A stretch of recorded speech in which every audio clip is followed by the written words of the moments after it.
Elena Seestish Ashenmire. They call me Seestish, though my true name is Elena Ashenmire. I deal in rare goods, silks from the sunken cities, spices from the Whisperwind Isles, things people need, and are willing to pay handsomely for. I move between ports, a shadow in the market, always watching for the crimson banners of the magisterium. It's a comfortable life if you don't mind constantly looking over your shoulder. I wasn't always a merchant, of course. Once I was a scholar, a mage of some promise, until I discovered what they were really doing with their power. It happened in the Obsidian Archive, a hidden chamber, a forbidden text, and the truth. The magisterium wasn't protecting the realm, they were feeding off its magical energy, slowly draining the life from the land to fuel their immortality. I tried to expose them, presented my findings to the council, and they branded me a heretic, a rogue mage. The hunt began that very night. I barely escaped with my life and a single enchanted locket, a gift from my grandmother.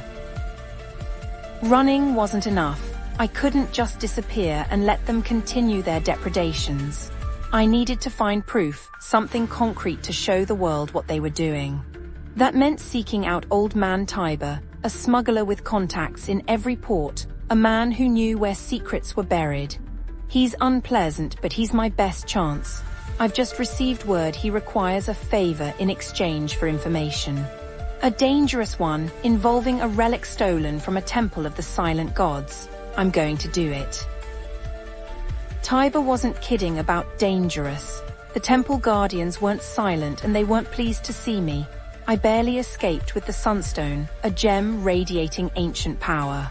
Now I have it, and Tiber has given me the location of a hidden magisterium outpost, a place where they store records of their transactions.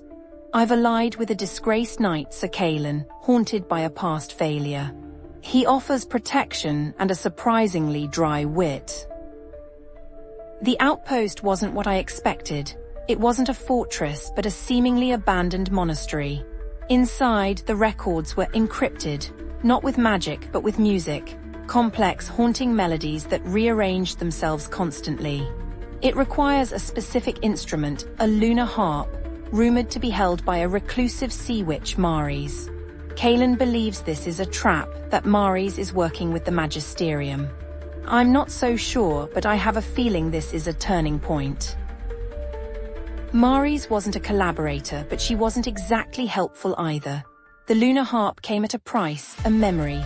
She stole my recollection of my grandmother, the woman who gave me the locket. It was a steep price, but the harp allowed me to decipher the magisterium's records.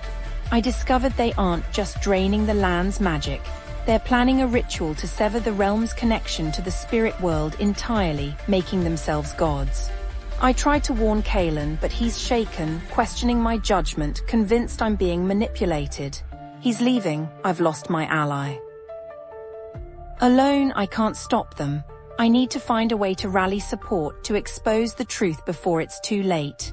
The records mention a hidden resistance group, the Silent Hand, operating in the capital city of Viridia. But Viridia is the heart of the magisterium's power, crawling with their spies. It's a suicide mission. I have the locket, the sunstone, and the knowledge of their plan. I need to trust my instincts, to remember what my grandmother taught me. I have to act, even if it means facing them alone. Viridia was worse than I imagined. The magisterium controls everything. I found the Silent Hand, but they were fractured, demoralized. It took everything I had, the Sunstone's power, the knowledge from the records, and the unwavering belief in what I was fighting for, to convince them to act. The final confrontation took place in the Obsidian Tower, the magisterium's stronghold. I faced High Chancellor Valerius, the architect of their plan. It wasn't a battle of spells, but of wills.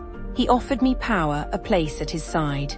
I refused. The locket, a conduit to my grandmother's spirit, protected me, allowing me to disrupt his ritual, severing his connection to the stolen magic. The ritual is broken. Valerius is defeated, but the magisterium's influence lingers. The Silent Hand is rebuilding, working to restore the land's magic. I'm still a fugitive, but now I'm a symbol of hope. I've resumed my trade, moving between ports, but now I'm not just selling goods. I'm spreading information, empowering those who would resist tyranny. I may always be looking over my shoulder, but now I'm not alone. And the locket, it feels a little warmer now. Perhaps my grandmother is watching over me after all.